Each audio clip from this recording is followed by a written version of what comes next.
NFPA 70E Training. Module 4, Approach Boundaries and Safe Work Practices. Welcome to Module 4 of the NFPA 70E Electrical Safety Training. This module is critical as we delve into vital safety measures designed to protect individuals who work in proximity to energized electrical equipment. The safety measures we will discuss are not just guidelines, they are life-saving tools. We will comprehensively discuss defined approach boundaries, the careful selection of personal protective equipment, PPE, and the implementation of effective safe work practices aimed at significantly minimizing risks and promoting a culture of safety in the workplace. Why approach boundaries exist. Electricity is a powerful force that poses serious hazards, capable of causing severe injuries or fatalities, regardless of a worker's level of experience. Risks include, but are not limited to, electric shock, arc flash incidents, burns, and even death. These potential dangers necessitate strict adherence to safety protocols. The NFPA 70E outlines 3 specific and distinct boundaries that serve as the foundational framework for protecting workers from electrical hazards. Understanding these boundaries is not just essential for compliance, it is a critical component of ensuring a safe working environment. The 3 NFPA boundaries. A thorough understanding of the boundaries established by NFPA 70E is paramount for every worker. Limited approach. Boundary. This boundary marks the closest permitted distance for unqualified individuals to approach energized electrical equipment, typically set at 3 feet for 50 to 600 volts. Access to this area requires supervision from trained personnel who ensure that novice workers are shielded from potential dangers while gaining insight into safe practices. Restricted approach boundary. Within this zone, typically set at 1.5 feet for the same voltage range, access is reserved exclusively for qualified personnel. Those entering this area must wear appropriate PPE, including insulated gloves and arc-rated clothing, and utilize insulated tools designed to minimize the risk of electric shock. It is critical that only individuals with verified training and credentials enter this high-risk zone, thereby ensuring a high level of safety. Prohibited approach boundary. This boundary, often coinciding with the restricted approach boundary, is the most dangerous area where direct contact with energized components can result in severe injury or death. Access to this zone is stringently controlled and requires special precautions and equipment, as the risk of electric shock or arc flash is significantly heightened. Arc flash boundary, separate zone.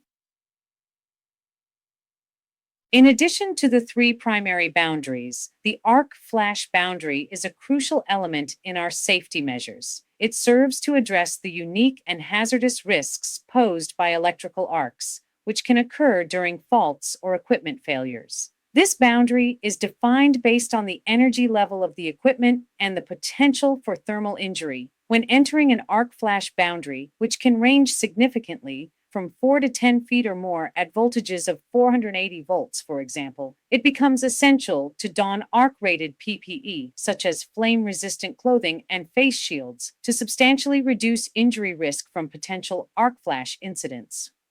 Safe work practices in boundary zones.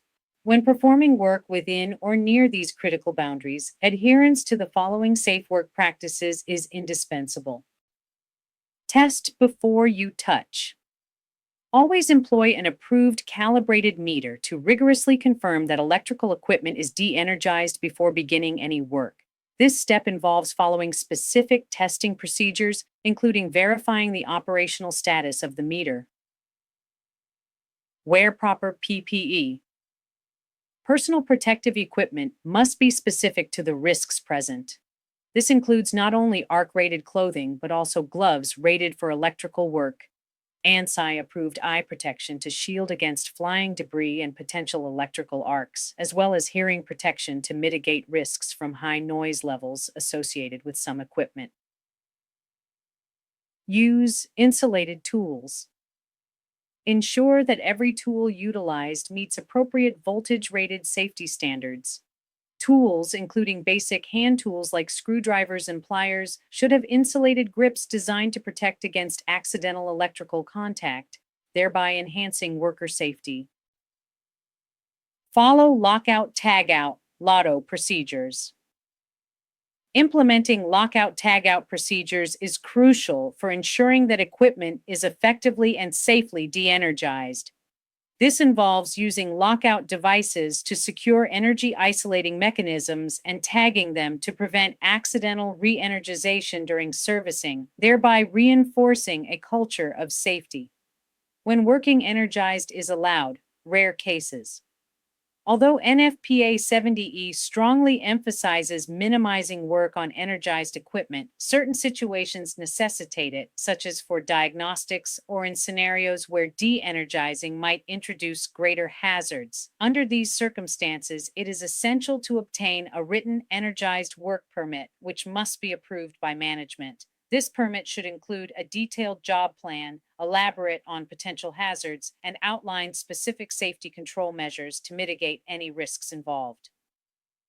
Final reminder: safeguarding against electrical hazards is not merely a procedural formality, but an unwavering commitment to the protection of every worker. Personal protective equipment is a critical barrier, providing essential response time in the event of an emergency. However, the most effective safety practice remains the de-energization of equipment whenever possible.